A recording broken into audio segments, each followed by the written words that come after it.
nếu trong ta nó trong trọng không như sai sân số tổ còn đây chỉ con trò cũng cộng saiทั้งนั้นnếu cũng chỉ có lúc nào thế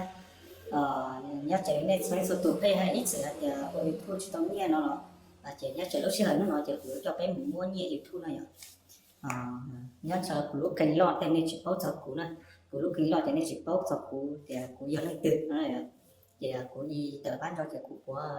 giải trên mùa thì nên chỉ bao thì theo cũ cho cành này thì cho ít thu và thì cho chuyện nó mẹ ái này nó mới cho mùa cho ăn cháu để cả nó sắp bao theo giờ cũ xưa nó này nhớ là thì cũ giờ thằng bà phụ này của thằng bà phụ của cho bé sân sân tuổi là một sai cho để của một mua nhẹ thu rồi trả thay vì tuổi tống nhẹ để trả nó này lúc sinh ở đó này chỉ nên ít trồng cái gì sân sân tuổi này để bộ thu chỉ tống nhẹ chỉ tống nhẹ là chỉ để tôi cho cụ cổng một mua nhẹ thu này nhất trở nên này lúc nghĩ là chỉ trong cái thấu này là chỉ mỗi cái tuổi lên thì tuổi mà thì sẽ để liên kết cho những tuổi tài khoản liên kết cho những thẻ ngân hàng nó sẽ thể hiện cái này cụ thể là thì Agribank này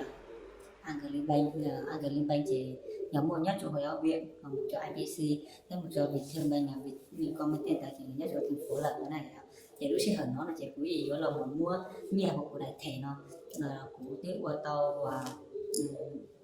của lúc cái chuyện muốn tao nhớ bây giờ là ta sử dụng thì bây giờ ta thay rồi của chọn bé xong rồi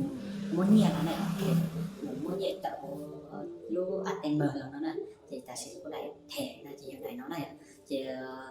tệ nên sao này sẽ của đa số là tất mà nhất cho được của tụi thu là chỉ của tôi muốn liên kết tôi cho của đại thẻ nó tôi dùng nó của đại thẻ nó chỉ của cho nhẹ để trả tao chờ là tư để giàu ít của xe đồ là thì là cái chuyện tả cho của đại thẻ nó là chỉ lúc xe là chỉ mua cho cái sản phẩm này thì đây sản phẩm nó có là nó có phát sang bạc cũng thì vấn đề thế là đây có cái sĩ cho không nhiều lo thế đã tổng thể sinh là chỉ lúc xe là chỉ nên ba sai tàu của ra là chỉ cho tổng thể này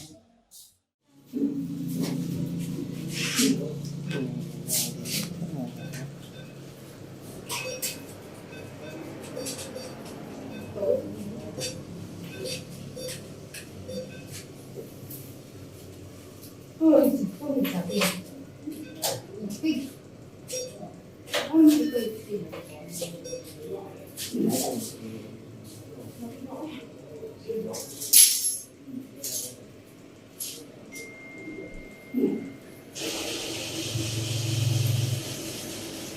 Tiền cho có lại tiền.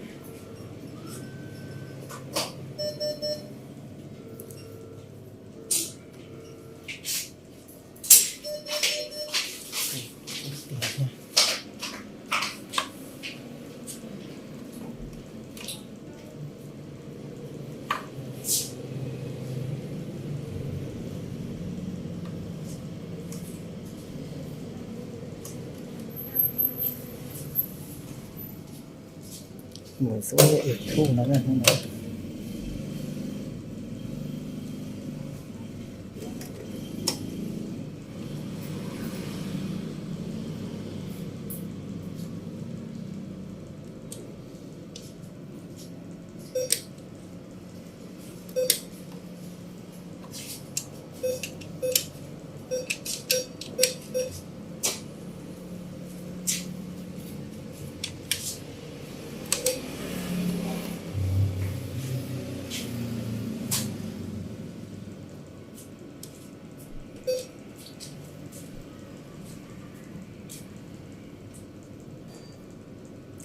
không được không được không